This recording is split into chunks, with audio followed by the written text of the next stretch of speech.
दिवस ध्यानस्थ होते आणि ध्यानस्थ असताना जेव्हा ध्यानातून जागे झाले तेव्हा कोणीतरी असावं वाटायला, कर्म नाही त्याला. म्हणून आपल्या डाव्या अंगाला अमृत चोळलं आणि अंबिकेची उत्पत्ती केली, निर्मिती केली. काहीच नव्हतं, शून्य होतं सगळं. अंबिकेची प्रथम निर्मिती केली, तीच आधी माया शक्ती आहे. त्याच्यानंतर पंचभूतांची निर्मिती केलेली आहे, आकाशाची निर्मिती केली, वायू, तेज, आकाश, वायू, तेज, जल आणि पृथ्वी या पंचमहाभूताची निर्मिती केली. डाव्याच अंगाला पुन्हा अमृत सोडलं आणि पुन्हा विष्णूची निर्मिती केली. एक पुरुष निर्माण केला. तो जन्मल्याबरोबर व्यापक होता, जन्मलकीच सगळीकडे व्यापक त्या विष्णू भगवंताची होती. म्हणून महादेवाने त्याला विष्णू म्हणून हाक मारली. ज्यावेळेस विष्णू परमात्मा प्रगट झाले, शिवानं प्रगट केले, त्यावेळेस आपल्याच पित्याच्या समोर हात जोडलेले आहेत. जय शिवशंकर नमामि शंकर शिवशंकर शंभो, जय शिवशंकर नमामि शंकर शिवशंकर शंभो, जय गिरिजापति नमामि शंकर शिवशंकर शंभो, जय शिवशंकर नमामि शंकर शिवशंकर शंभो, जय गिरिजापति नमामि शंकर शिवशंकर शंभो.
परमात्म्याचा जन्म झाला, आपल्याच पित्यापुढे हात जोडलेले आहेत. आणि मी मला कशा करता जन्माला घातलं, प्रश्न विचारला. हा प्रश्न प्रत्येकाला पडायला पाहिजे, पण पडत नाही बघा. हा प्रश्न ज्याला पडला तो मोक्षापर्यंत नक्की पोहोचतो. मला कशा करता जन्माला घातलं, माझं काम काय, कशा करता मी इथं आलो, मी कशा करता आलो, कुठून आलो, कुठं जायचंय ह्याचा पत्ता पाहिजे. जन्म आधी कुठं होतं, इथं कोणत्या कारणासाठी इथं पाठवलेलं आहे आपल्याला, आणि इथलंही काम झाल्यानंतर आपल्याला कुठं जायचंय. कोणत्या तरी कारणास्तवच आपण एकत्र इथं येत असतो. तुम्ही तुमच्या घरी इथं कशा करता आला, तर ह्या कथे करता आला. आता ही कथा संपल्यानंतर तुम्ही कुठं जाणार, जिथून आलं तिथं जाणार आहे. मी तुम्ही सगळेच. मग ह्याचा विचार आपल्याला कधीतरी पडतो का, कुठून आलो, कशा करता आलो, कुठं जायचंय. आणि हा विचार न पडल्यामुळं आपलं दिशाहीन जीवन होतं. एक एसटी मध्ये बसलं आणि एसटी मध्ये बसल्यानंतर तिकीट फाडताना कंडक्टरने विचारलं, कुठं जायचं. मला माहित नाही. मग एसटीत बसला कसा. त्याला वाटलं कुठून आलो याच्यावरून तरी आपण ओळखू घ्यायला कुठं जायचं, कोणत्या गावचे तुम्ही, कुठून आलात. तो म्हणतो ते पण माहित नाही. तेव्हा कंडक्टरने विचारलं, कोणत्या कामासाठी आलात. हॉस्पिटलसाठी आला असता प्रांतीय जगाला घेऊन सोडता येईल, दर्शनाला आला असता तो परळीला घेऊन सोडता येईल. तुमचं कार्य कोणतं आहे, तुम्ही कशा करता हे तरी सांगा. ते तरी आपल्याला माहित आहे. कशा करता आला ते सुद्धा माहीत नाही. तशीच आपली कथा आहे. जन्म आपल्याला झालेला आहे, पंचमहाभूताचा देह उष्ण आणलेला आहे. हा त्याच्या दारामध्ये उभा राहून देह उष्ण आणले द्या, आम्हाला मोक्षापर्यंत जायचंय, पण त्याला साधन पाहिजे. बिना साधनाचं पोहोचता येत नाही.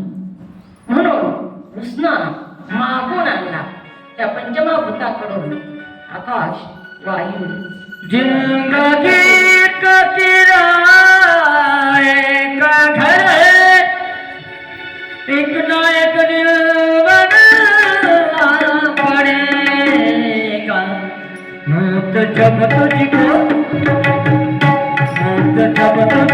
आवाज देगी, घर से बाहर निकलना. मौत जब तुझको आवाज. पंचमभूताकडून उसनं आणलेला हा ध्येय मोक्षापर्यंत पोहोचण्यासाठी आणलेला आहे. मोक्षापर्यंत जायचंय तर साधन पाहिजे. पण आपण काय केलं? साध्याला साधन केलं आणि साधनाला साध्य करून टाकलं. आपण भक्ती कशासाठी करतो? प्रपंचाच्या वस्तू प्राप्त करण्यासाठी. साधन प्रपंचातल्या वस्तू प्राप्त करण्यासाठी भक्ती करायची नाही, तर मोक्ष प्राप्त घेण्यासाठी देहाचा वापर करायचा आहे. कपडे धुण्यासाठी साबणाचा वापर करायचा आहे. साध्याला साधन आणि साधनाला साध्य करायचं नसतं. मोक्षापर्यंत जाण्यासाठी हा ध्येय आणलेला. तुला ती पद्धत करे, तुला करे रखवाली बजाडे. तुला काही पद्धत करे, तुला करे रखवाली. उड़ जाए का ये दिन बरती रहेगा दूसरा खाली.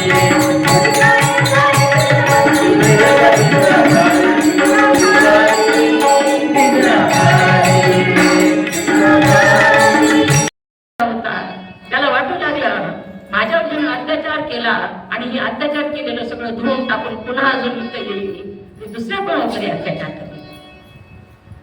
पुन्हा सागर देवतेमधून आवाज आलेला आहे, नाही बेटा, मी जे गंगामयानं पाप जे धुवून आणलेलं आहे ती मी घेतो.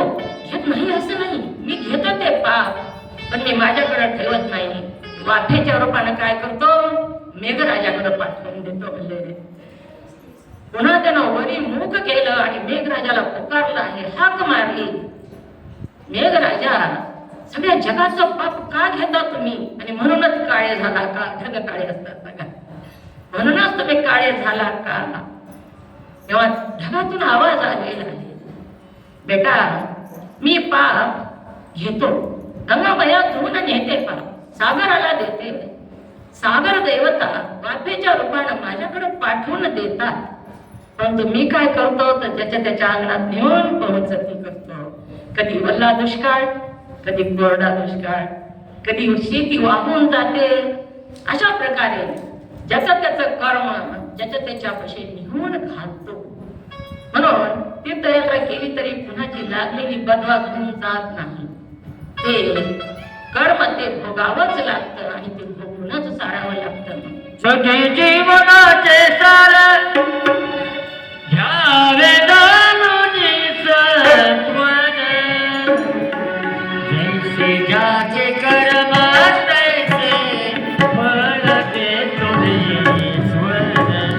जैसे ज्याचे कर्म तैसे फळ देतो ईश्वर.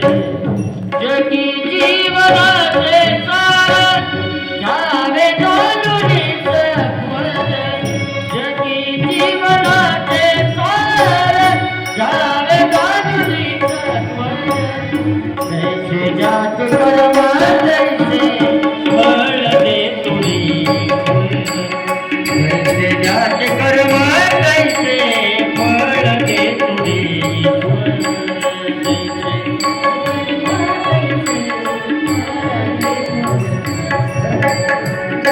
जीवनाचे सार, जीवनाचे सार, घ्यावे दानुनी सत्वर.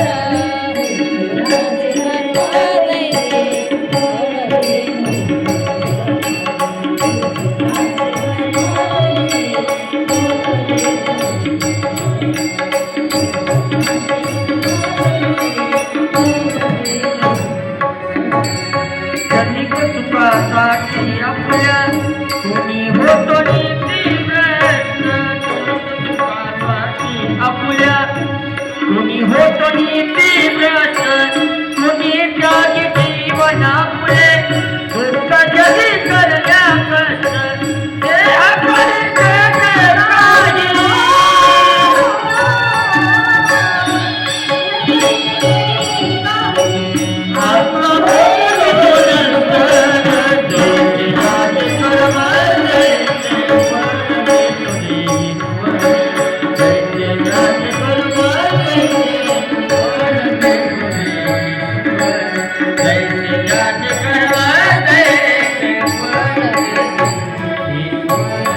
शंभो